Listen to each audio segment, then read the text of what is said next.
And we're live. Welcome back to another Corona Geek, here where we talk all about mobile app development using Corona SDK. I'm your host, Charles McKeever, and today we have a very active discussion that's already going on before we even hit the start broadcast button. We've got a lot of stuff to talk about today, and we want to include you in that. So first of all, I'd like to welcome our guest here. We've got Dr. Brian Burton from down in Abilene. We've got Ed Marina from Portland. We've got Kevin. Kevin, where are you? You're in... Liverpool, UK. In Liverpool. And Stephen Johnson's joining us from Mexico. So we've got a sort of an international crowd here today. This is good. And of course, I'm coming to you from Austin, Texas, which is the hub of the universe. And we got lots to talk about today. We got to talk about Facebook plugins and social media sharing options, and we are also going to look at some, I believe, some shader math. I think Stephen's got some great stuff planned for us.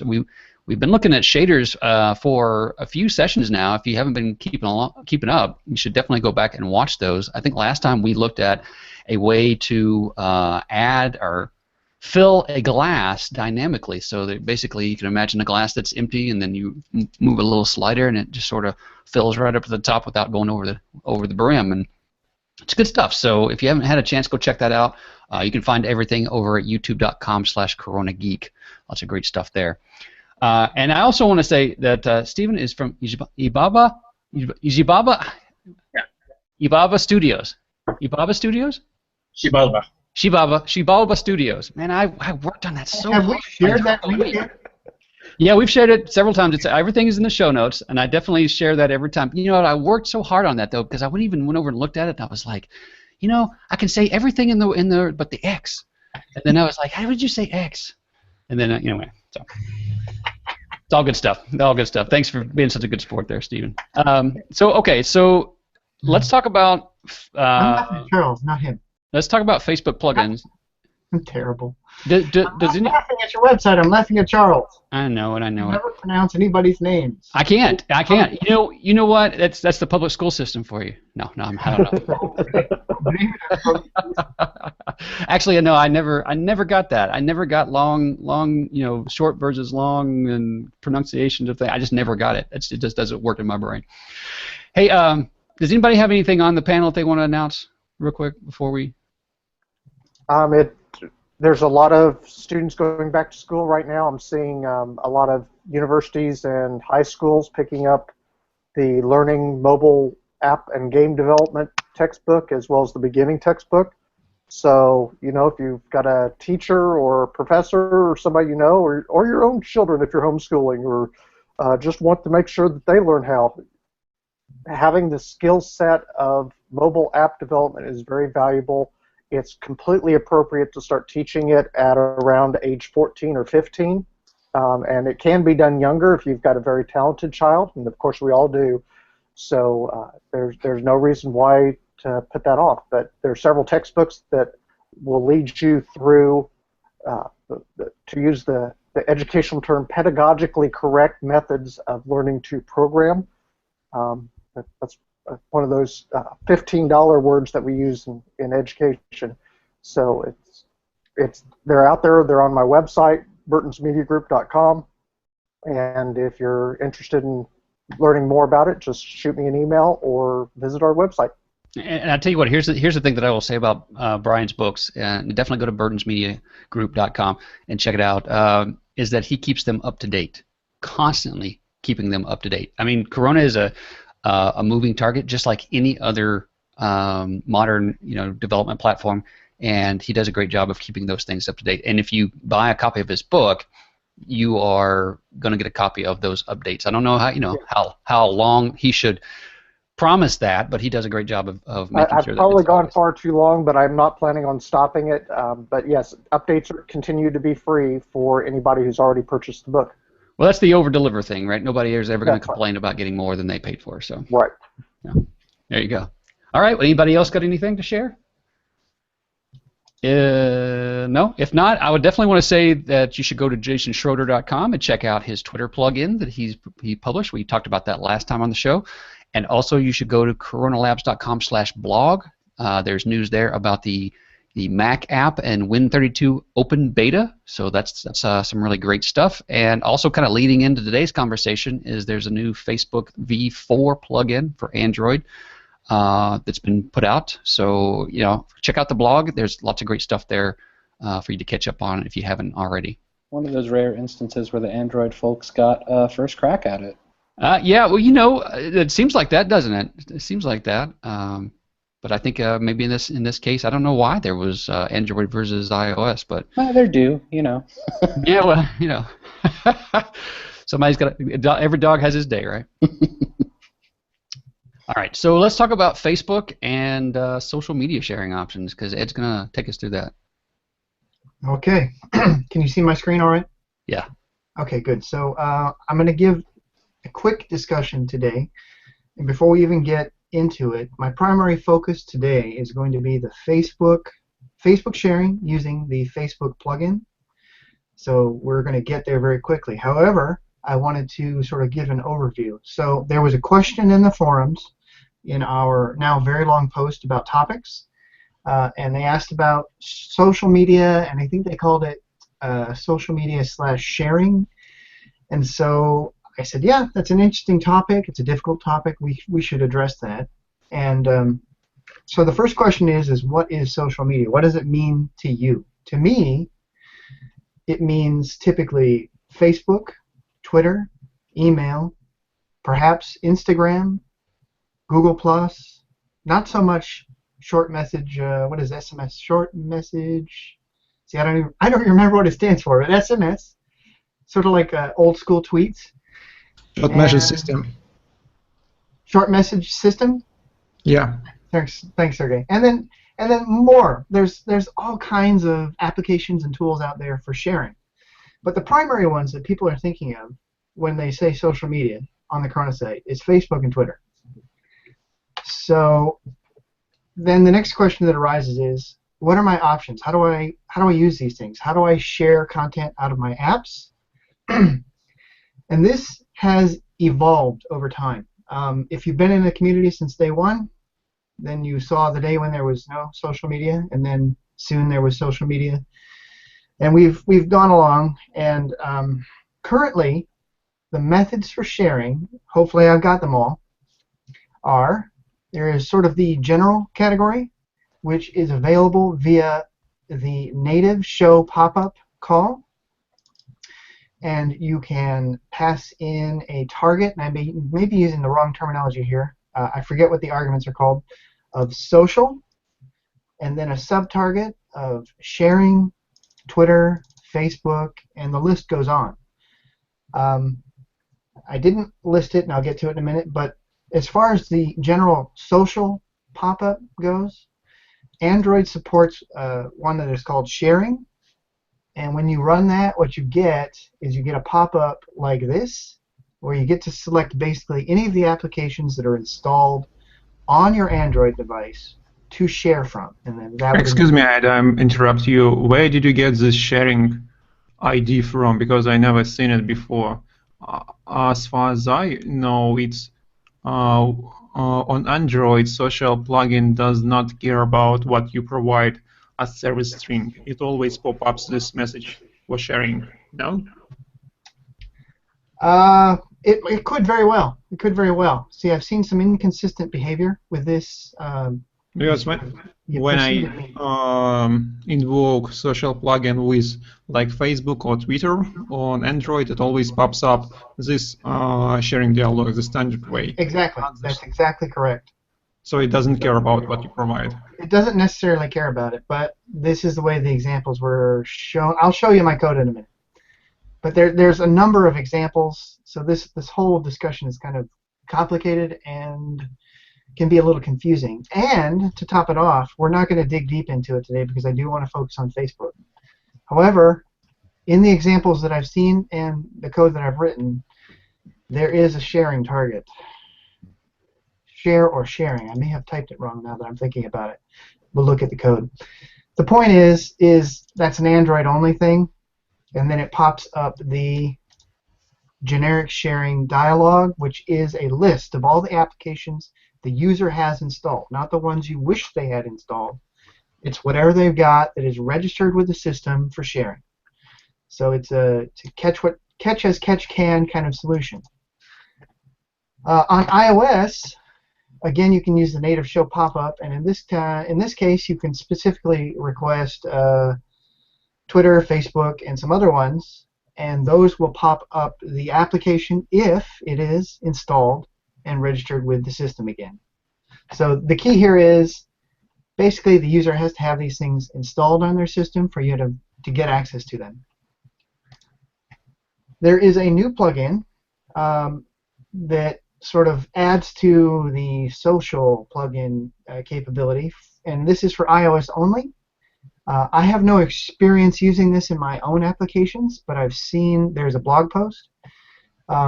It's worth mentioning that after the show I'm going to commit a whole bunch of code, and in this code will all be on the GitHub, my GitHub that I have created for this for the Corona Geek sharing. And there is a README file at the root that has links to all the different articles and the source code if it is external. And then I've split this up into my examples and Corona's examples. I'll show all this in a minute. But the point is all the stuff I'm talking about here is available for you to download after the show and run and test. And I don't guarantee 100% functionality. There have been some issues with the code, but the code is out there for you to at least see how it was done in the blog post or the forum post done by me, etc. So we have activity. The activity plugin, what that does is basically it pops up something similar to this. It doesn't look exactly the same, but this is for iOS. And again, it's going to be a collection of the applications that the user has installed that can share content. In addition to that, not to be talked about at all today other than to mention it, is the custom URL schemes approach, which is basically where you set up a URL that the application will recognize under iOS or Android to do something special with, to try to launch a specific application or service, etc. And it's kind of a complicated topic, so I wanted to mention that it's available. There is a link to some discussion of this in the forums, in the resources that I'm providing, but I'm not going to talk about it other than that today. So the major one, the one that I would like to talk about, and I think that will solve a lot of people's problems with regards to getting information from Facebook and posting to Facebook, is the Facebook plugin, which I refer to, and I think it was one time referred to as the graph library. The point of this is that Corona provides a plugin, and what that allows us to do is hook up to a Facebook application, which is not the same as the application you're running on your device. It's an application that lives on the Facebook servers, and it is under your account, and we'll talk about how to set that up today.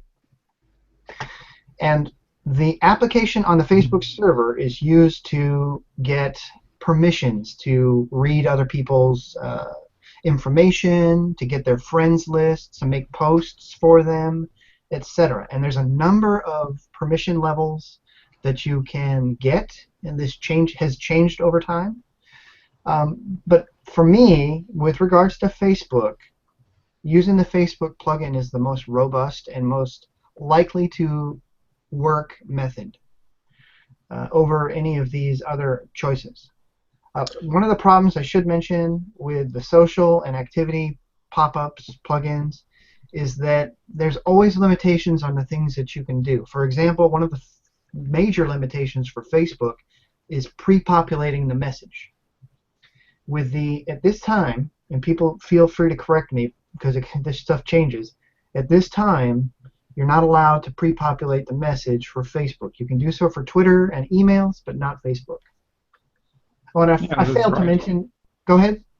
Yes, that's right. You are not allowed to pre-populate messages on Facebook, and if people see that you do it, you might get rejected. Okay.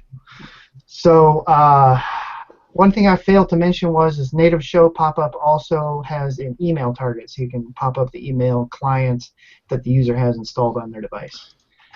I want to add more about social. So Okay, what you go were ahead. talking about sharing, it on Android it actually doesn't care what you provide as a service. It can be any string or nothing at all. It will show this generic pop-up for choosing what to share with, and what sharing you got from is not for show pop-up, but for can show pop-up function that checks if something is available on the user system. So you can provide the Twitter to check if the Twitter application is installed, Facebook if Facebook is installed, or you can type the share, not sharing, share, to check if anything is installed. Yeah, I thought I typed that wrong. I was typing notes up pretty quickly before the show. That's playing on Android's whole intent system, right? Yeah, and another major, not issue, but note on iOS social pop-up is Twitter and Facebook applications must be installed to use them. So if user doesn't install and logged in, not installed, if they are logged in on iOS device in settings, then you can show and use social pop-up. If user didn't do it, you can't. Yeah. So what I'm hearing you say is one, the share, not sharing. Two, the Twitter, Facebook, etc. on Android. And share only for can show pop-up, not for show pop-up, but only for can show pop-up. Yeah, roger that. And regardless of device, Android or iOS, it's not just if the application is installed. No, I think on Android it just is installed. You don't have to be logged in. On Android is installed. On iOS it must be in settings. Yes, you must be and logged Facebook. into the application for it to be accessible as a sharing avenue. Okay, good, excellent. So the only other thing that I wanted to mention is Twitter is another topic. It's a topic for another day. However, for those who want to do Twitter now, Jason has a wonderful plugin that works beautifully. I have used other plugins and they worked sort of. So I was very surprised, not in a negative way, but just because in my experience it was always hard to use. So it worked beautifully and everything worked perfectly. So if you're trying to do Twitter, just get Jason's plugin and do that because it's very functional. It provides you all the primary things that people want to do, and you can go from there and expand upon that as you will. Hey, I also want to throw in that this weekend I went through Jason's site and was reading the documentation, and it's very well written.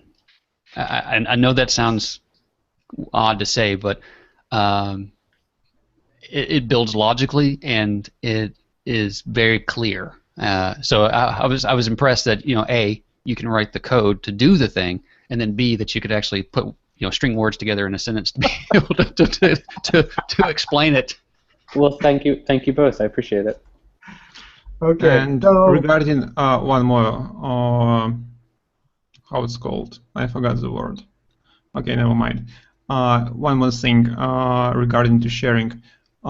So I have this plugin that posts messages to VKontakte social network. It's a Russian Soviet. It's a Russian Facebook.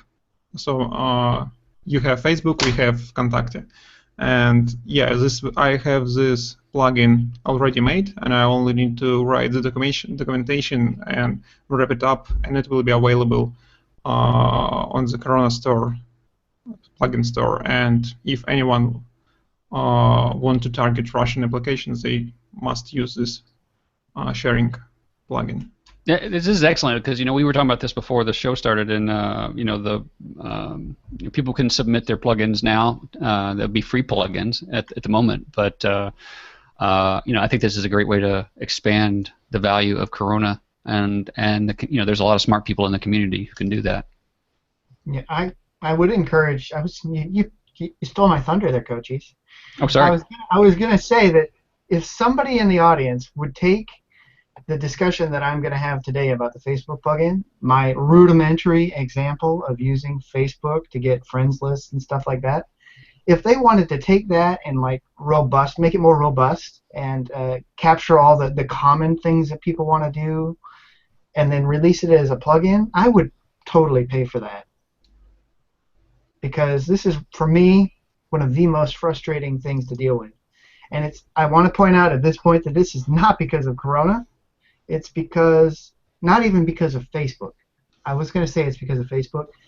Facebook, yes, they do change their API all the time, but really it's not their fault. What they're trying to do is protect their users from abuses. And so it's the people who abuse the systems, like Facebook and Twitter, that cause these companies to have to change their APIs, which then causes Corona to have to run.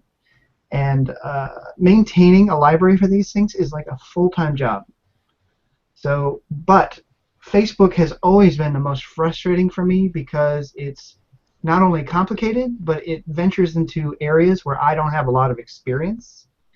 So, which is sort of like a web magic programming sort of stuff. So, my thought is there somebody out there like Jason or somebody else who is maybe more capable in this arena, who could take this code, polish it up, and make it usable? And I would totally pay for that. Yeah. Yeah, I like the way Jason's solution was kind of like, hey, here are the tools if you want to get back the raw information, and then from there you can do whatever you want with it. And oh, by the way, if you're not interested in doing that, I've created some convenience methods that will make it a whole lot easier. So I was like, wow, that's some forethought. That convenience message, that's genius. Thanks. I will say though, Facebook. An additional layer of complication, not to heap on them, but they have their own. So if you can access what you want to access using the native show pop-up, just do it because it's going to be so much easier and faster, because once you start using the plugin and you're using the graph library and you have to set up a Facebook app, there is a whole approval process that you have to go through with Facebook.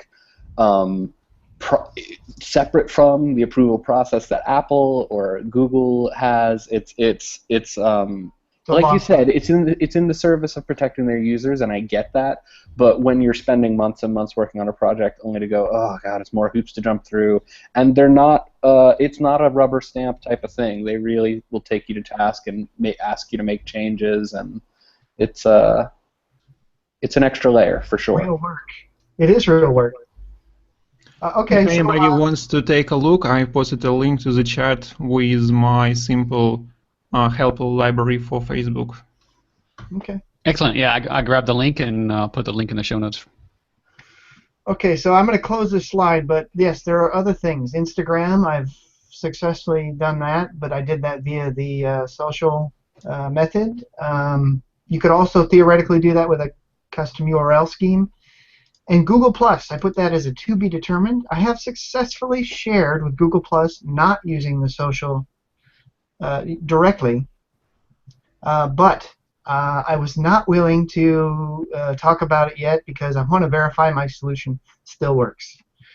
So, but there is code. I borrowed some code from somebody else. I made some additional changes, and for a client was able to successfully share with Google+ and to use it as a login methodology. You know, the interesting thing about Google+ is that for a social network, they have been very tight with the ability to access it, you know, via API. You know, you're making it very hard to share things.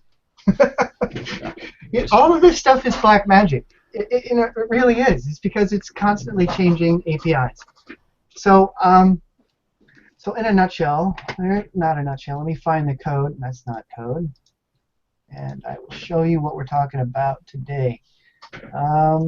First of all, sorry, it's a little bit hard to read. Under the Corona Geek Hangouts GitHub that I maintain, there will be a folder called Social Media. And in here there will be a folder called Corona Resources, Docs, Offline, and Roaming Gamer Examples. The two important folders are Corona Resources and the Roaming Gamer Examples.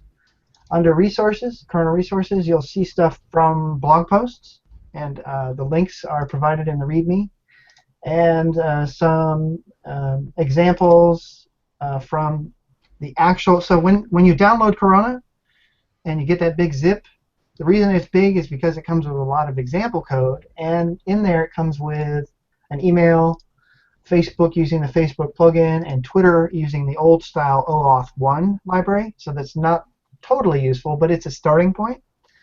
But these examples they come with Corona, so I didn't really need to do this, but I wanted to put all of the examples in one place that I've referenced or examined. So, but the more interesting ones for me were Corona resources from the blog posts, and then solutions for Android that work, and solutions for iOS that work. I've tested all of these. Let's see. So, what we're going to talk to today is what I call advanced Facebook. And I call it advanced because you got to create a Facebook app. There is a folder in here called Basic Email, Facebook, Twitter, not functioning properly. So feel free to look at it. But for some reason, I have made a mistake in my code somewhere, and it only functions partially on iOS and Android. So just probably better to leave it at this point. It's probably me typing sharing instead of share, or making one of those mistakes that Sergey pointed out to me. So, advanced Facebook. Let me get that running.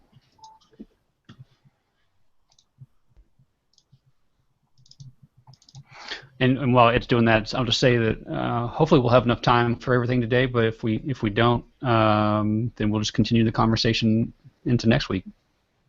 Yeah, I'm gonna be done here pretty soon, because basically what I'm going to show people is the code behind these buttons. It's actually quite simple looking. It's the difficulty in this is not, there's like 3 functions. There's a login function, there is a request function, and there is another function for popping up a dialog. Those are the only ones that I know of at this point on the Facebook plugin.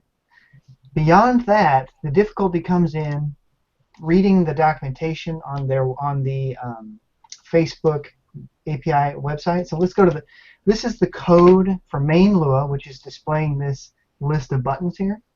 And as you can see at the top of the file, let me make this a little bit bigger so we can see it.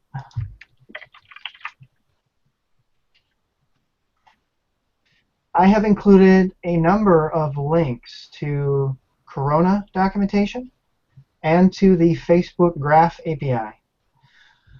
And you're just going to want to read through here and sort of like take your time and examine this, because it's for me, a neophyte at Facebook web programming. This is it's hard to penetrate, because I don't quite grok how they laid out their documentation versus what I'm supposed to put in my assembled post or get request. And so it's a little black magic-y for me. However, I've worked out a number of them in the past and verified that they work in this example. Things that you'll be able to do if you download this code is, given that you've successfully created a Facebook app, which I'll show in a moment, you'll be able to log in. You'll be able to post directly to somebody's webpage, not webpage, to their Facebook with what I call a simple message. That's a message that is filled in, doesn't have any links or images. You'll be able to post a direct complex post, which is a message, an image, or one or more images, links, things like that. You'll be able to request user details from the person who is logged into the Facebook application on their device, and get things like their email address and their name and their user ID and some other details that are useful for further digging into the Graph API. These would be arguments that you would need to pass for future GET and POST requests to get more details.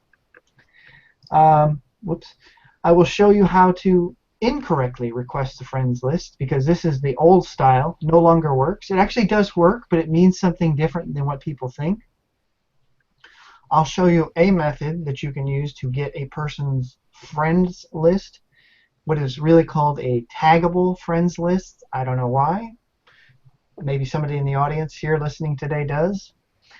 And then finally, I'll show you how to pop up the feed dialog, which lets the user type in the message themselves and add details. So this is actually all very simple. Once you've got the login working. So we'll just scroll down.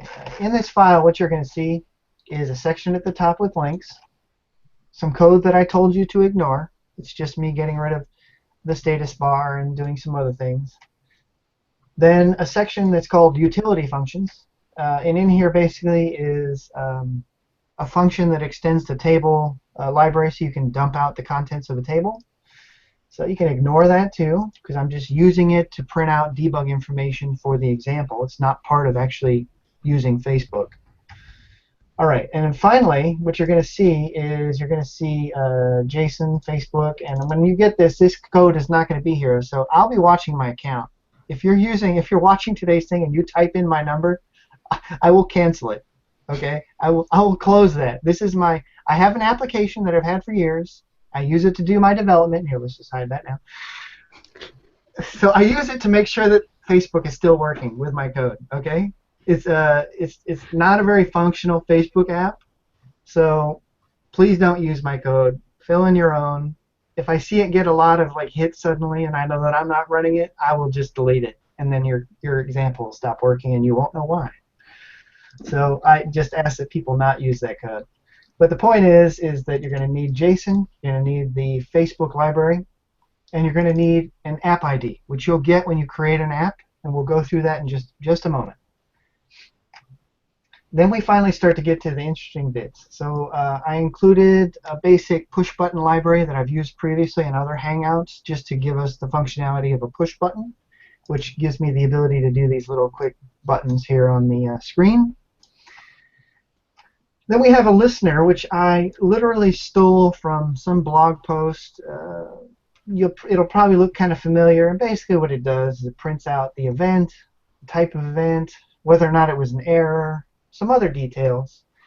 And then in my case, I modified it a little bit so that when we did the friends list, it would actually print out the friends. So in one case, the data will be a list of subtables, and it will go through that and print out the details. That'll be the friends list.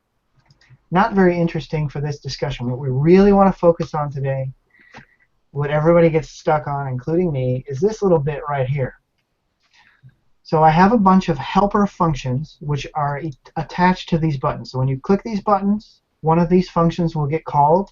If you scroll to the bottom, it's very simple. Title, function. Title, function. So if we go up here, the first function is a login, and it's as simple as calling the plugin, login, passing the app ID, an optional listener, which I've defined above, and then a list of the permissions that you want to have. This is the part where it starts to get a little tricky. So when you set up your Facebook app, you request certain permission levels. It's sort of like, this is the maximum permission I'm going to ever request. And that's how you set up your Facebook app. But then, when you log in, you could request a reduced set of permissions. And what you're telling Facebook here is, what are the things that I may ask for in the future? For example, this is saying that I'm going to ask for user details and their friends list. And those are the only things that I want, which is actually quite a bit. What you'll get out of this mix also is the ability to post to their Facebook page. Oh, and it's worth noting, I can't show you this because I don't have my reflector working right now, but when you run this and you click login, what's going to happen is it will pop up a dialog, and it'll say something to the effect that this application is requesting these Facebook features. It's a Facebook login. And basically they can cancel or they can say OK. And once they've said OK, you should have permissions from then on. Now, I've seen it prompt users every time they restart the application, and I don't know if that's me doing something wrong or if that's just the way it works today. So there's login. There is request. Probably I can add at this point. Go ahead. When you invoke Facebook login, it shows the log with only the main permission, like to view public profile. If you want to request publish actions, for example, permission, you have to run Facebook login again. So you can't request public profile with publish actions at the same time. So in my applications, what I do is I call Facebook login.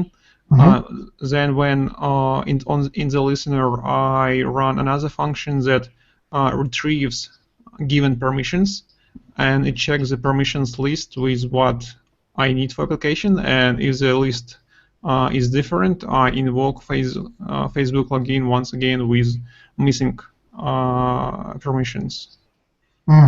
Yeah, so this actually, so what you're saying is as you go along, your permission requirements may change, and you actually have to re-log in or re-request permission changes. And then the user has to say okay. Yes, that's right. Yeah.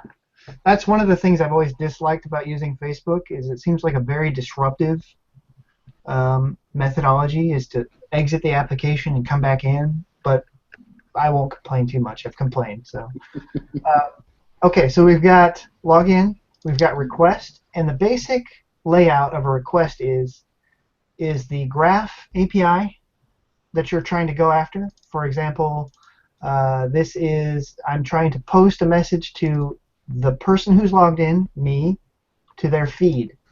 So that bit that you see when you go to your home page on your Facebook. And this is going to be a post. Now, for people who are web geeks, not me, they're going to say, oh, that looks familiar, because there's post, there's get, and there's a couple of other types of, I can't even think of the right term here. Verbs. Yeah, verbs. Okay, there's a couple of other verbs for doing requests. This is very much like a network request. In fact, it is basically a network request, but via the Facebook library or plugin. And then we pass a table, and the table has a number of named fields, and this is the simple direct post example. So all we're doing is posting a predefined message that says test Facebook using graph library. Now, I'm not going to go through each of these. What I want people to do is we're going to jump right into looking at how to create your Facebook app, and I want people to go after the show who don't already have one and create a Facebook app. Wait, set it up, do all the setup stuff, submit it, wait 1 or 2 days for it to be approved, or a week. I don't know what the process takes anymore. It took me 2 days to get mine approved when I did this. And then go back and build and run this example, filling in basically your app ID. And I should mention that you need to put your app ID at the top here. When people get this, there'll be a string throughout that says something to the effect of your app ID goes here or something like that. Replace that string with your app ID. And you're going to need to do it in main.lua and build settings. There's a number of places where you need to replace the Facebook app ID. For example, the bundle URL types, and it's going to be FB and then your app ID. And URL schemes, FB, and your app ID. And then Facebook app ID as a field in the P list. I mean, there's a number of things you have to fill in. Having done that, you should be able to directly run this, and then I'm going to show you this running, and then we will go look at the setting up your app on the developer's Facebook developer site. So what you're seeing here, this window, is the output of my Nexus, and let me go ahead and run. Hopefully, run the right example. So I'm running this application here on my Nexus. So I'm going to click Login. And I get a pop-up on my thing. You can't see it. I'm going to click OK, confirm. And did we see something? Yeah. Okay, good. I can't look at both places at once. Okay, Yeah. kind of boring. So, and then next what I'm going to do is this is my Facebook page. And we'll just okay, stop posting stuff, people. People are posting stuff. Okay, you're seeing stuff from my family. That's nice. All right, so I'm going to do a simple direct post. And you saw some activity in the logcat output there. So it says here, attempting to post message, something, something, is error false. That's good. did complete should say true. I'm not sure why it didn't. But anyways, let's go ahead and there's my test Facebook using a graph library. So if you remember in the code, test Facebook post using graph library. So that successfully sent out a message. Then I'm going to do the complex post. And hopefully it doesn't. Sometimes you see if an application does multiple posts subsequent to each other, one of them may get blocked by Facebook. So this one worked. And as you can see, there's something wrong in my example. Either my PNG that I passed is typo. This should be an image here, and there should be this right here should say something, and it does not. So already I'm getting into trouble. Hey, Ed, Case Yeah. sensitivity. I just wanted to ask, were you planning on talking at all? Oh, sorry, I'm hearing an echo of myself. Are you guys hearing that too? Yeah. Oh, I'm sorry. Okay. The problem probably is because... I'm sorry. Were you going to mention the on the Facebook developer site, the Graph Explorer? Is this a tool that you've used? I'm going to point out some of the resources on the Okay, site. yeah, I just didn't want to. I'll post a link to it in the Yeah, thing. do It's a post a really, link. it's a I'll really include- great way to test out making requests Right. and yeah. to see, and it shows you the JSON data that it returns without actually posting to your Facebook wall. Yeah, I couldn't find this when I was looking for it earlier. It's not the most user-friendly thing, and it doesn't always. It's not an apples to apples with the Facebook plugin for Corona. But if you do a little bit of translation with it, it's a really good way of testing out API calls to see, particularly if you need to sort through the JSON data that it returns. You can see the table that it returns and sort of mess with absolutely. it in advance. Yeah, I have used this tool, or the older version of this tool.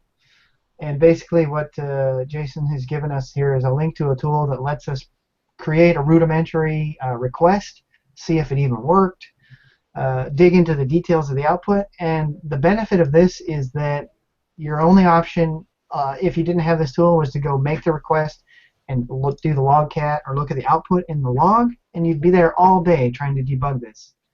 So, you know, It'll still take you all day using that tool, but at least it's one screen. it will still take all day. You are correct, sir.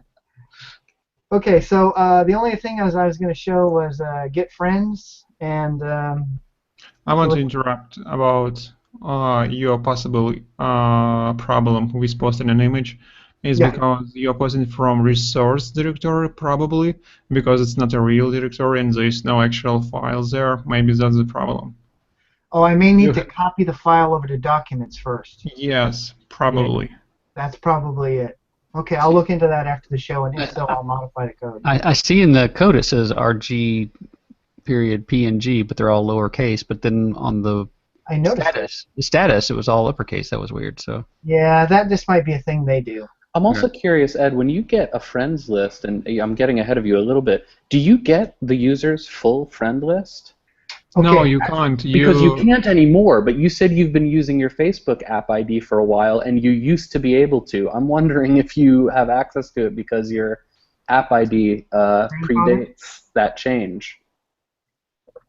That's an excellent question, and Sergey was going to say no, but The proper get friends API only returns friends that are logged into your application, and this only. Not But that was a change that I think is only a year to 18 months old. So if your app ID is older than that, you might have been grandfathered into that permission. you're talking about the Me Friends list, right? Mm-hmm. Because I remember when I was working on social poetry last year, at the start of that project, it would return a full friends list, and then Graph 2.0 came along. Yeah, no, this If you want to invite friends to your applications, there's another API. It's probably taggable friends, or I've been using invite dialog Facebook for showing to the user their friend lists and invite people there. Excellent. Invite. I definitely need to look into that. I've done the feed dialog, but not the invite dialog.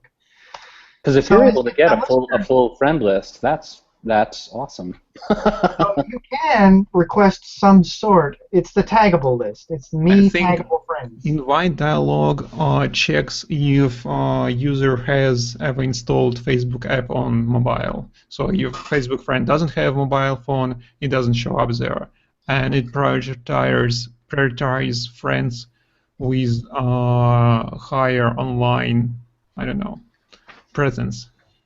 So that must be a joy to test, because you've got to install the application on your own device, then you got to get your friend to install it, then you've got to get the code written, and then you got to. You can add fake friends. There's a tool. Good, because that's what my list here On is. developer's website. I'm Yeah, kidding. you can create basically dummy accounts that. Okay. Well, I want to continue forward here. I really soaked up more of my time than I intended to. The point is, you can run this. You can run get friends, which will return a. Oh, I don't know why am I clicking on the simulator. This is what you get. Is the screen blank for anybody else besides me? Oh, nice. What? I'm Oh, no, seeing it. never mind. I see it. Okay, it's just me. Good, go ahead. Oh, good. Now that I hid my screen. Okay, let me try again. Can you see it? I don't think it's showing on the mini window. Anyways, okay, so the big list you saw here was getting the taggable list. I'm not going to do the feed dialog because you won't see anything over here. Let's go right to the Facebook developer page. Now, again, all of the links for all of this stuff are in the README files that come with the resources from today's talk. And you're looking at the advanced Facebook example under Roaming Gamer examples. All of these links here are going to be useful to you, and I have included the root for the developer Facebook page. Now, the way this works is, if you have a Facebook account, either it's as simple as logging in or making a simple request to get a developer's account. There wasn't much to it when I did it. This is the difficulty of doing discussions on how things work. If you did it 4 years ago, it doesn't work that way anymore. So you can't say for sure this is how it works. So as far as I know, if you have a Facebook account, you should either automatically have a developer's account or be able to request it simply by going to the site, logging into your Facebook account, and filling out some sort of a request. But I cannot imagine that this is too difficult. I'm sorry that I cannot walk you through that. Already having a Facebook developer's account. So what you're going to see is developersfacebook.com. You'll need to log in the upper right-hand corner if you are not already. Assuming then that you have an active developer's account, you'll be able to click on My Apps and click on Add a New App. Now here's a trick. The reason I'm showing you this is new. When I first started doing this, this wasn't a choice. Your only choice was website. So when you do this, you may think that you want iOS or Android. You do not. What you want to do is create a website Facebook app. What I'm using currently is the Graph API for the website Facebook app. What the Graph API looks like for these guys, I do not know.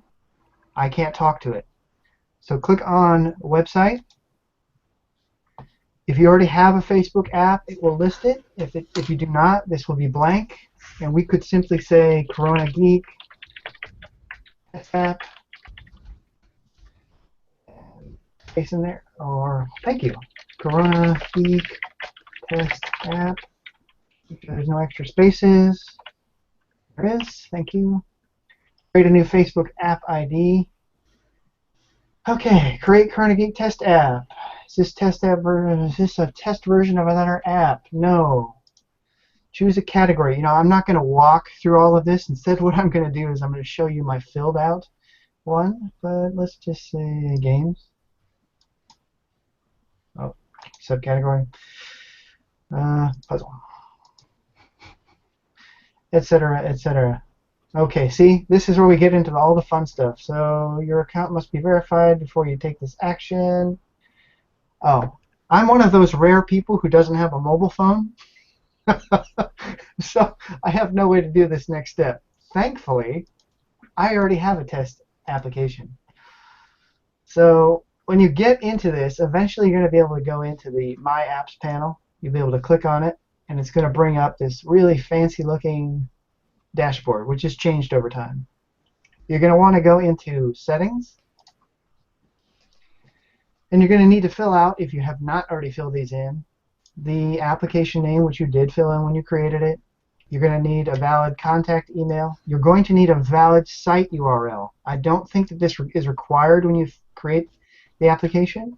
I don't think the website, you should have clicked website, because if you click iOS, you get this iOS field, and then you press add platform, and you can add Android field, and you don't need website. You can click the cross at the top right corner, and you don't need website. Yeah, you don't need it. Uh-oh, somebody's... Okay, I'm old school. Like I said, when I first did this, all that was available was the web one. Go on. I saw Jason open his mouth. When you create an iOS one, I think they're going to want like an Apple ID for it. So if you're in the early stages of development and you haven't yet created an app ID, I think the website might be a good way to go, because it's going to ask you for all that stuff when you set up an iOS app. I'm going to say that if you want to create a test account that you can use over and over like I do, this is the way to go. But if you're creating one specifically for your app, then it sounds like you could choose iOS, and then if you need it for Android, add that as an additional target, which makes sense to me. Why would you need two? And fill in the rest of the details. Some of this is going to be black magic, but at the end of the day, you're going to get an app ID and a secret. You don't need the secret. I'm not showing my secret. But you're also going to have the possibility of... that's nice. All right.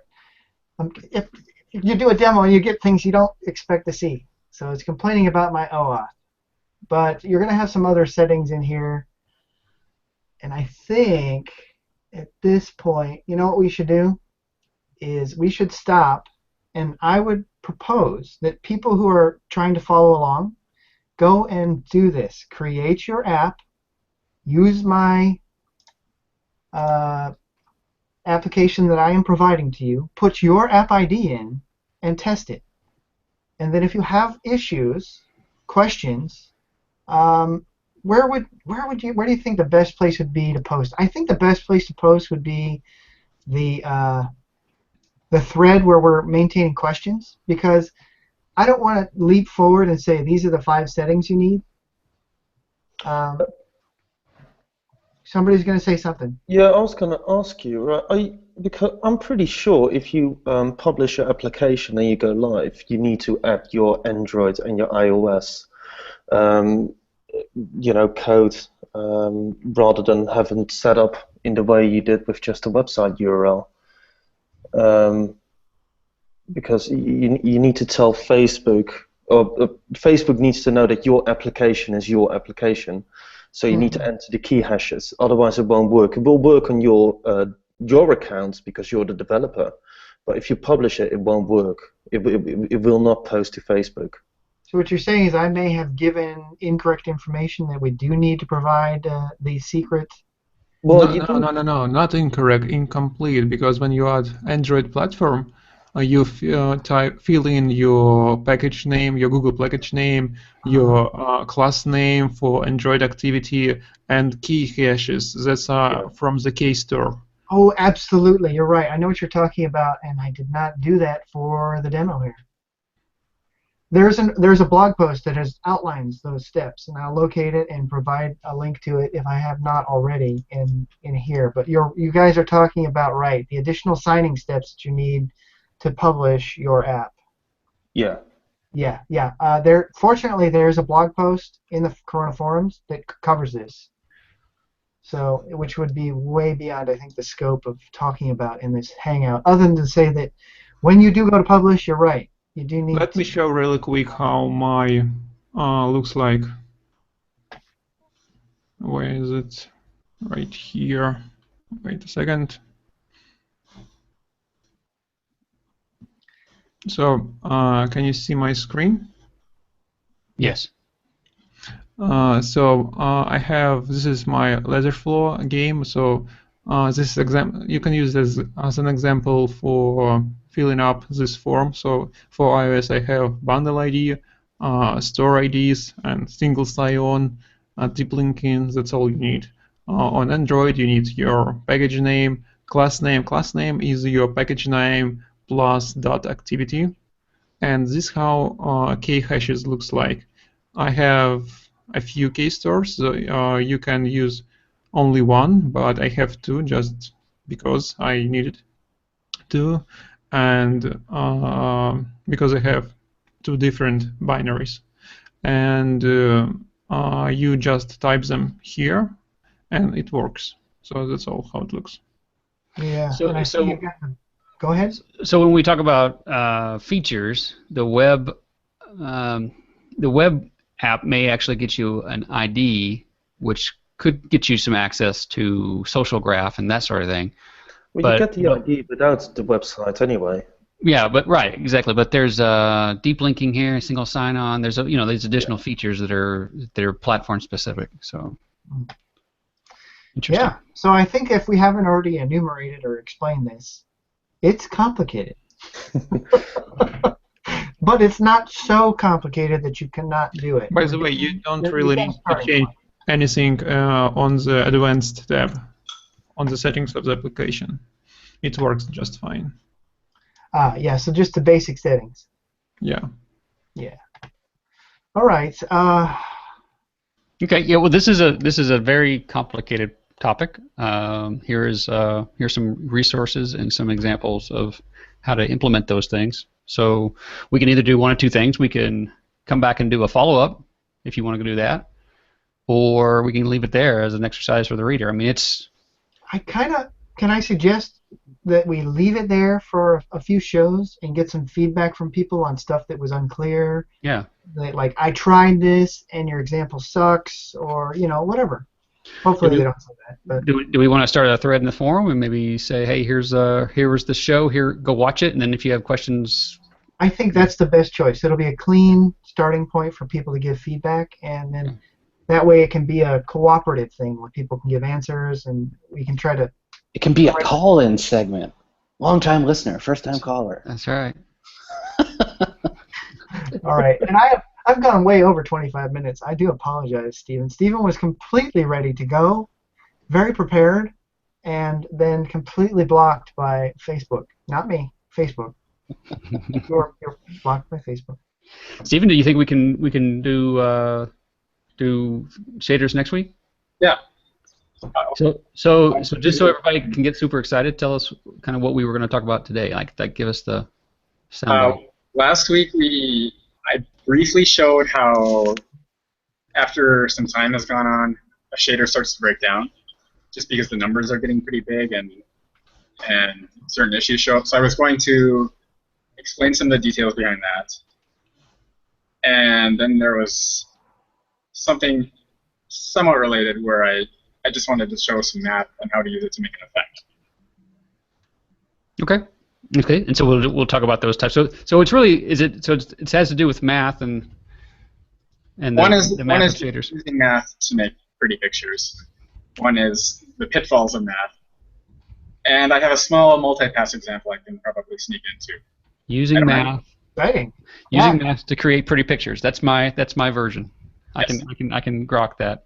Well, I heard two things I definitely want to hear, which is approaching the problem of overflowing numbers that are causing issues with your, and then you say multitasking, Multi-pass. Multi-pass. That sounds. It's a shader that runs, and then it feeds its input to another shader. Runs that.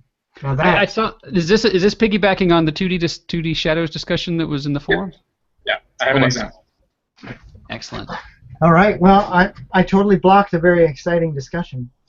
No, Brian. Brian asked in the chat here, is that grok or grok? It's with a C or a K, and with a K. It's Crocs. You remember the old foamy shoes? It's Croc. I croc everything. Not Croc. That's a Croc. Grok. It's from Robert Heinlein, Strange Land. Yep. Exactly. Crazy. Yeah. Well, I'll tell you what, guys. I appreciate you spending the time to cover these topics because they are intense. There is a lot to them. It does change all the time, and the very fact that you guys come out and not only try to understand this stuff yourself, but to communicate it to somebody else is a big win, I think, for everyone. So thanks for doing that. And it's a lot of time and effort and energy spent. It's a whole lot easier to learn something in private and keep it to yourself than it is to try to explain it to other people. So thanks for spending the time. So and Dr. Burton is shaking his head. Yes. We all agree. Yeah, standing up in front of a room full of students every semester, telling them, that what you're saying is important. You should listen to me. Is There's nothing more humbling. especially when somebody in the audience says, "No, that's changed. You got it That's all wrong. Yeah, I bet you get that all the time at the university, right? People stand Only up. if they want to fail. You're right. Yeah. They haven't taken their politics class yet, right? That's right. No, I'm glad to be wrong as long as somebody is willing to tell me where I'm wrong and what I can do. Well, I'm with you. Ed. For the longest time, it was just you just had the web, and then you had just the Facebook canvas kind of stuff, and it really wasn't clear as to which was which. And now a whole lot of things have changed. So it's a brand new world. So it's all good stuff. Well, guys, we'll be back here next Monday to talk all about mobile app development using Corona Geek. Until then, have a great week and happy coding. Adios.